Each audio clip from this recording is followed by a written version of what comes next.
Okay, class, let's continue with this video regarding noble cause corruption.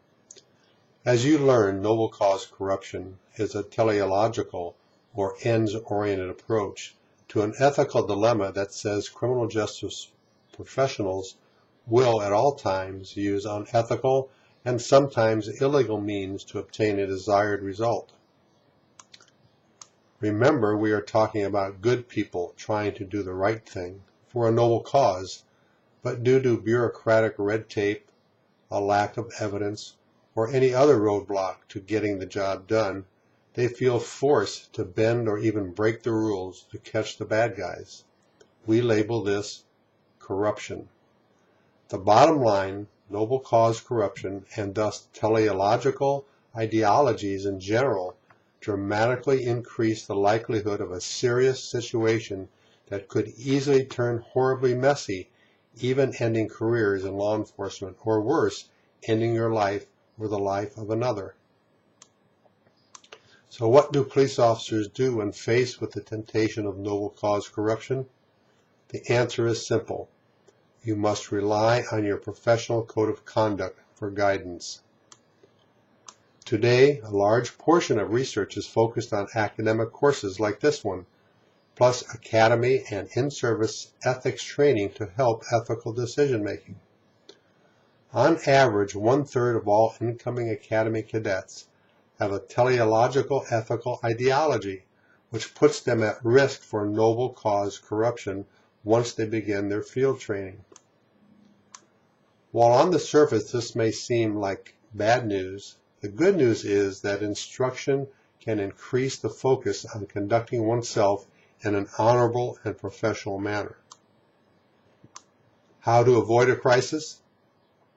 Well, there are a number of techniques that can modify the ethical orientation of a new officer, keeping in mind that many new cadets come into the academy with unrealistic expectations of themselves and the profession.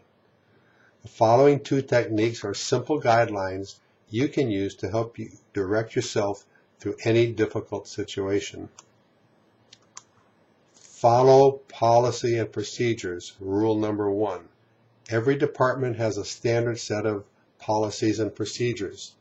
When in doubt, especially if you're new, default to these tested and approved guidelines. At the very least, when internal affairs comes knocking at your door, you'll not only be able to articulate how you did what you did, but more importantly, why you did it. Second, always act professionally, AAP.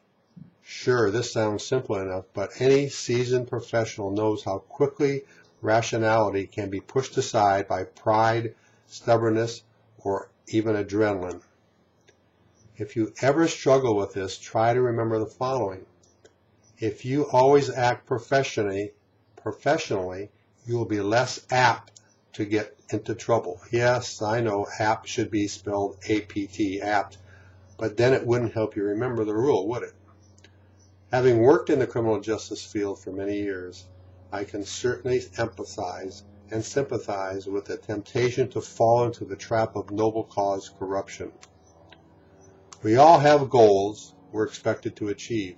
Officers, for instance, are expected to be vigilant while on patrol, be protective in catching the bad guys, and effectively use discretion while at the same time being fair and equitable, a challenge in oneself. If you're not able to achieve these goals, especially when getting pressure from above to do the job, the temptation to adopt ends-oriented approach increases dramatically. But never forget that conducting yourself in an honorable and professional manner is always more important than the end result, a deontological perspective. If you don't believe me, take a moment and think about the people in your profession or your family or within your circle of friends that you admire, respect, and someday hope to emulate.